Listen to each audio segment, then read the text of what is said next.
A man walked forward, but his eyes were always looking back. At work, his body sat at the desk, but his mind was 5 years ago.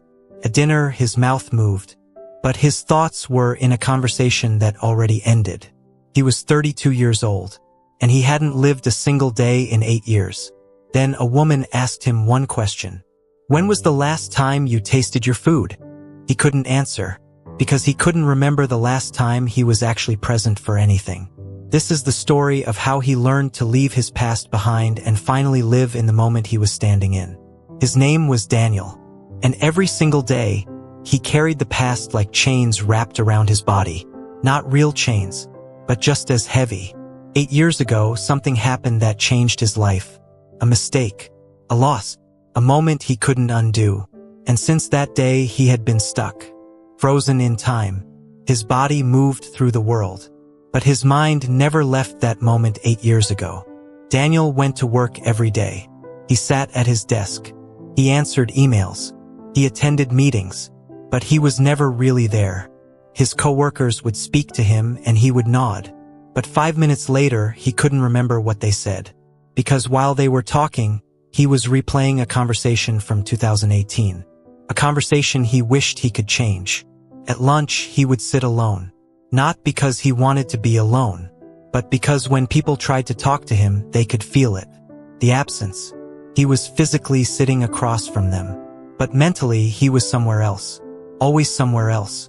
One coworker finally said what others had been thinking. Daniel, where do you go? I'll be mid-sentence and you just disappear. Daniel apologized. He always apologized, but he didn't know how to explain that he wasn't choosing to leave. The past just kept pulling him back, like gravity, like a current he couldn't swim against. At night, Daniel would lie in bed staring at the ceiling, not sleeping, just replaying. The same moment, the same words, the same regret, over and over and over. He had memorized every detail of something that happened 8 years ago, but he couldn't remember what he had for breakfast that morning. One Saturday morning, Daniel forced himself to leave his apartment, not because he wanted to, but because his therapist had said, "You need to be around people. Even if you don't talk to them, just be present in a public space." So Daniel went to a park. He sat on a bench, and he stared at nothing. That's when Mira sat down beside him. She didn't ask permission. She just sat. And for a long time, she said nothing. She simply sat there, breathing, present. Finally, Mira spoke. "You're not here, are you?" Daniel looked at her, startled. "What? Your body is on this bench," Mira said calmly. "But you are somewhere else. Somewhere in your mind. Somewhere that already happened." Daniel felt exposed, like she could see through him. "I don't know you," he said defensively. Mira smiled. "No, but I know you. I used to be you. I spent 7 years of my life living in a moment that was already over. And one day, someone taught me how to come back to the present. So now, when I see someone stuck in the past, I recognize them immediately." Daniel didn't know what to say. Mira continued, "I'm going to ask you a question, and I want you to answer honestly. When was the last time you actually tasted your food?" Daniel couldn't answer Mira's question. He tried to think. When was the last time he tasted his food? He ate every day. But tasting? Actually being present enough to experience the flavor, the texture, the temperature? He couldn't remember. Mira reached into her bag and pulled out an orange. "I want you to do something for me, and I need you to actually do it. Not pretend. Not think about doing it while your mind wanders. I need you to be fully here for 60 seconds. Daniel nodded, uncertain. Mira handed him the orange. "Peel it. Slowly. Feel the texture of the skin. Smell the oil that releases. Listen to the sound it makes as you tear it. Don't think about anything else. Just peel the orange." Daniel began peeling. At first, his mind immediately went to 2018. But Mira gently said, "Come back. Your hands. The orange. Right now." Daniel focused. The rough bumps of the orange skin. The spray of citrus oil. The soft tearing sound. For the first time in 8 years, Daniel was completely present for 60 seconds. When the orange was peeled, Mira said, "Now eat one piece. Slowly. Taste it. Don't swallow immediately. Just taste." Daniel put a piece in his mouth, and something happened he hadn't expected. He tasted it. Actually tasted it. The sweetness. The slight tartness. The juice. It was just an orange. But in that moment, it was the most vivid thing he'd experienced in years. Tears came to his eyes. He didn't know why. Mira smiled. "That's what the present moment feels like. And you just proved you can do it." Daniel sat on that park bench with tears on his face, holding an orange peel. Mira let him sit with the feeling. She didn't rush him. After a long silence, Daniel finally spoke. "I don't know how to stop going back there, to the past. It just pulls me." Mira nodded. "I know, but let me show you something." She pointed at the park around them. "Where is the past right now? Show me where it is." Daniel looked confused. "What do you mean?" "The moment you keep replaying. The conversation from 8 years ago. Where is it? Is it on that tree? Is it in the air? Is it under this bench? Show me where the past is located right now." Daniel realized what she was doing. It's not here." "Exactly," Mira said gently. "The past is not here. It's not in this park. It's not in this moment. It's only in your mind.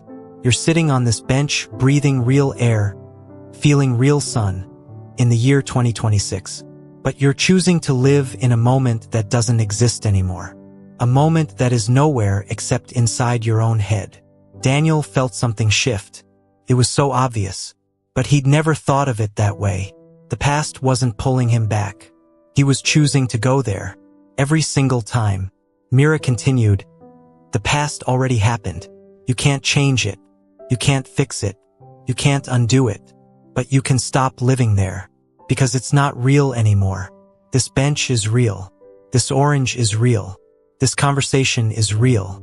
Right now is the only place that actually exists." Mira stood up from the bench. "Come with me. I want to show you something." She led Daniel across the park to a community garden. There was an old man kneeling in the soil, pulling weeds. His movements were slow, deliberate, completely focused. Every motion was precise. He wasn't rushing. He wasn't thinking about what he would do next. He was simply pulling weeds, fully present. Mira introduced him. "This is Henry. He's been gardening in this park for 40 years. Henry looked up and smiled. His face was deeply peaceful. 42 years, actually, he said with a quiet laugh. "I started when I was 28. Daniel noticed something about Henry. There was no tension in his body, no urgency, no distraction. He was just here, completely here. "Henry," Mira said, "can you tell Daniel what you told me when we first met?" Henry wiped dirt from his hands and stood slowly. "When I was 28, my wife died in a car accident. I spent the next 10 years living in that moment. Every day I replayed it. What if I had driven instead? What if we'd left 5 minutes later? What if? I lost 10 years of my life to a moment that was already over." Daniel felt his chest tighten. This man understood. Henry continued, "Then one day, I was in this garden, and I realized something. The tomatoes don't grow by thinking about last year's harvest. The weeds don't wait for me to be ready. The soil doesn't care about my past. The garden only exists right now. And if I wanted to be part of it, I had to be here now too." Henry handed Daniel a small gardening tool. "Kneel down here beside me. I'm going to teach you how to pull weeds. Not for the garden. For yourself." Daniel knelt in the dirt. Henry showed him a weed. "This weed right here. This exact one. Not the one you pulled 5 minutes ago. Not the one you'll pull in 5 minutes. This one. Right now. Feel the stem. Find where it connects to the soil. Pull slowly. Feel the roots resisting. Feel them release. That's it. Just this weed. Nothing else exists." Daniel reached for the weed. But immediately his mind went to 2018. Henry noticed. "Where did you go just now?" Daniel was startled by the question. I don't know." "Yes, you do," Henry said gently. Your body was reaching for this weed, but your mind went somewhere else. Where? Daniel admitted quietly. To something that happened 8 years ago. Henry nodded. The past calls you, doesn't it? But here's the thing.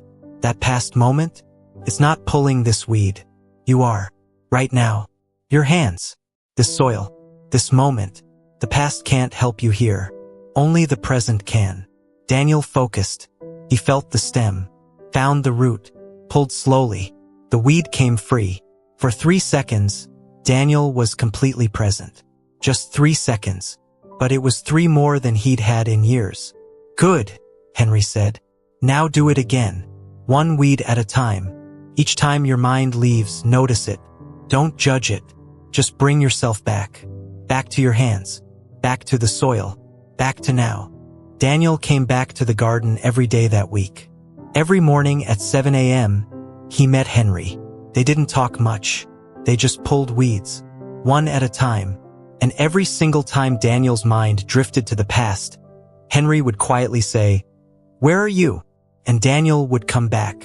By day 3, Daniel noticed something. He could stay present for 10 seconds before his mind wandered. By day 5, 30 seconds. By day 7, he pulled an entire weed from start to finish without leaving the present moment once. But it wasn't just in the garden. Daniel started practicing everywhere. At breakfast, he would eat 1 bite of food slowly. Actually taste it. Feel the texture. When his mind went to 2018, he would notice and come back. At work, when someone spoke to him, he would force himself to actually listen. Not just hear words while thinking about the past. Listen. Be there. It was exhausting. Being present required more effort than Daniel had imagined. It was easier to let his mind wander. Easier to live in the past where everything was familiar, even if it was painful. But Mira had warned him. The present moment is like a muscle. You haven't used it in 8 years. It's going to be weak at first. But every time you bring yourself back, you're making it stronger. 1 week after meeting Mira, Daniel realized something shocking. He had gone an entire hour without thinking about 2018. 1 full hour. Present. Alive. Here. But it wasn't a straight line. On week 2, Daniel had a bad day at work. His boss criticized a project. And immediately, Daniel's mind went to 2018. To the mistake he'd made 8 years ago. To the loss. To the regret. And this time, he stayed there. For hours. He didn't pull himself back. He let himself sink into the familiar darkness of the past. That evening, he went to the garden. Henry was closing up for the day. He saw Daniel's face and knew immediately. "You went back." Daniel nodded, ashamed. "I thought I was getting better, but today I just fell right back in. Like I hadn't made any progress at all."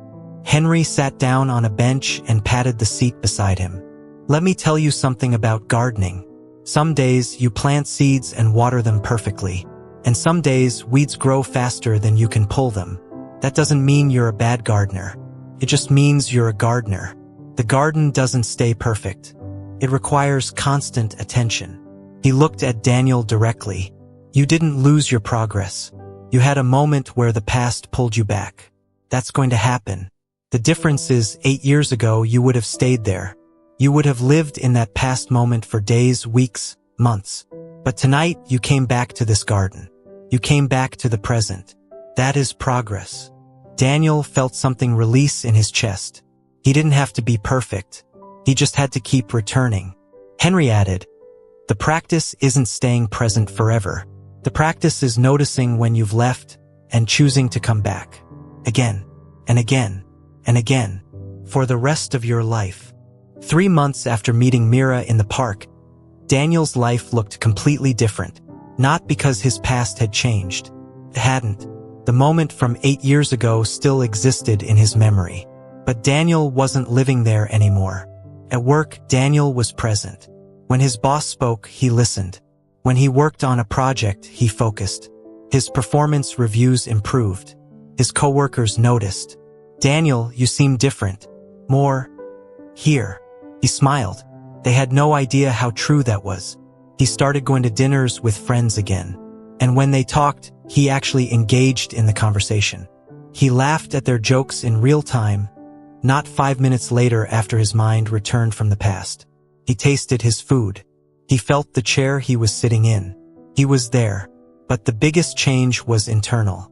Daniel had spent 8 years carrying guilt and regret like a backpack full of stones. And while the past still hurt, he had learned something crucial. He could acknowledge the pain without living in it. He could remember what happened without replaying it constantly. The past was part of his story, but it wasn't his present. One evening, Daniel sat in the garden with Henry. The sun was setting. Henry asked, "How often does the past pull you back now?" Daniel thought about it honestly. Maybe once a day, sometimes less. But when it does, I notice it faster now. I don't stay as long. I come back quicker. Henry nodded with approval. That's all you can ask for. The past will always be there. But you get to choose whether you visit it or live in it. One day, Daniel was in a coffee shop. He was there, truly there, tasting his coffee, feeling the warmth of the cup in his hands. And he noticed a young woman at the next table. She was staring at nothing. Her eyes had that look. The look Daniel recognized. The look of someone who wasn't present. Someone living somewhere else. Without thinking, Daniel approached her table. "Excuse me, I know this might sound strange, but where are you right now?" The woman looked startled. "What? Your body is in this coffee shop," Daniel said gently. "But you're not here. You're somewhere else. Somewhere in your mind." The woman's eyes filled with tears. "How did you know?" Daniel sat down. "Because I used to live there too. In the past. In moments I couldn't change. I spent 8 years of my life stuck in something that already happened. And then someone taught me how to come back." The woman wiped her eyes. "I don't think I can come back. It's been too long." Daniel reached into his bag and pulled out an orange. He'd started carrying one everywhere, just in case. "I want you to do something for me. Peel this orange. Slowly. And while you do it, I want you to be here. Completely here. Just for 60 seconds. The woman took the orange. And Daniel watched her face as she began to peel it. As she felt the texture. As she smelled the oil. As her mind tried to wander and she gently brought herself back. And he saw it. The moment she touched the present. Even just for a few seconds. When she finished, she looked at Daniel with wonder. "I haven't felt present in 3 years. Daniel smiled. "You just were. For 60 seconds. And now you know you can do it. The rest is just practice." The truth about living in the past is this. It feels safe. The past is known. Even if it's painful, it's familiar. The present moment is unknown. It requires you to actually be alive. To feel. To risk. To show up. And that's terrifying. But here's what Daniel learned. And what that woman in the coffee shop learned. And what you can learn right now. The past cannot be changed. You can replay it a million times. You can wish it had been different. You can carry guilt and regret for the rest of your life. But none of that changes what already happened. The only moment you have any power in is right now. Right now, as you're listening to this story, where are you? Are you here? Or is your mind somewhere else? In a conversation that already ended? In a moment you wish you could undo? Notice where you are. And if you're not here, come back. Feel your breath. That's happening right now. Feel where you're sitting. That's real. Hear these words. That's present. This moment right here is the only moment you actually have. The practice of presence isn't about never thinking about the past. It's about noticing when you've left the present and choosing to return. Again and again. For the rest of your life. If the story helped you, share it with someone who needs to hear it. Subscribe to The Bold Tales for more stories about living fully in the life you have right now. And remember what Henry said. The past will always be there. But you get to choose whether you visit it or live in it. Leave your past behind. Learn to live in the present. Starting right now. We'll meet again in the next one. Thanks for listening.